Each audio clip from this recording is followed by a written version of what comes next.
Hi friends, మీ అందరికీ తెలిసే ఉంటుంది. ఈ ఇయర్ యూనియన్ బడ్జెట్లో మన ఇండియన్ గవర్నమెంట్ 53.47 lakh క్రోర్స్ని స్పెండ్ చేద్దామని ప్లాన్ చేశారు. బట్ మన ఇండియాకి ట్యాక్సుల రూపంలో కలెక్ట్ అయ్యేది మాత్రం 36.52 lakh క్రోర్స్. అంటే మిగిలిన 17 లక్షల కోట్ల గ్యాప్ని మన ఇండియా అప్పు తెచ్చుకుంటుంది అనమాట.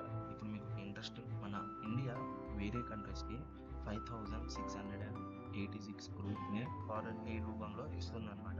ఇప్పుడు మీకు డౌట్ రావచ్చు, మనకే డబ్బులు సరిపోక 17 lakh క్రోర్స్ని అప్పు తెచ్చుకుంటున్నప్పుడు మనం అంత డబ్బుని వేరే కంట్రీస్కి ఎందుకు ఇవ్వాలి అని. అది రైటే, కానీ అలా ఇవ్వడం వల్ల మన ఇండియాకే బెనిఫిట్స్ ఉన్నాయి. అదేంటో మనం ఈ వీడియోలో తెలుసుకుందాం. ఫస్ట్ బెనిఫిట్స్ ఏంటో తెలుసుకునే ముందు అసలు 5686 క్రోర్స్ని మన ఇండియా ఏ ఏ కంట్రీస్కి ఎంత ఇస్తుందని కూడా తెలుసుకుందాం. భూటాన్కి 2288 క్రోర్స్ ఇస్తుంది, అండ్ నేపాల్కి 800 క్రోర్స్ ఇస్తుంది. భూటాన్కి 2000, మాల్దీవ్స్ అండ్ మారిషియస్కి 550 క్రోర్స్ చొప్పున ఇస్తున్నారు.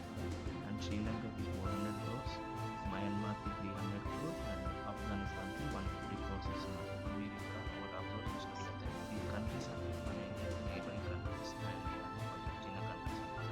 ఈ కంట్రీస్ ఫైనాన్షియల్లీ కొలాప్స్ అయినా, పొలిటికల్ ఇన్స్టెబిలిటీ ఉన్నా, ఇన్ఫ్రాస్ట్రక్చర్ బ్రేక్ డౌన్ అయినా ఇవన్నీ ఇండియాని ఎఫెక్ట్ చేస్తాయి అన్నమాట. అది ఎలాగంటే మన ఇండియన్ బార్డర్స్లో టెన్షన్స్ పెరుగుతాయి, స్మగ్లింగ్స్ పెరుగుతాయి, రిఫ్యూజీ ఫ్లో పెరుగుతుంది, ట్రేడ్ డిస్రప్షన్ అవుతాయి. ఇవన్నీ ఇండియాని కూడా ఎఫెక్ట్ చేస్తాయి అన్నమాట.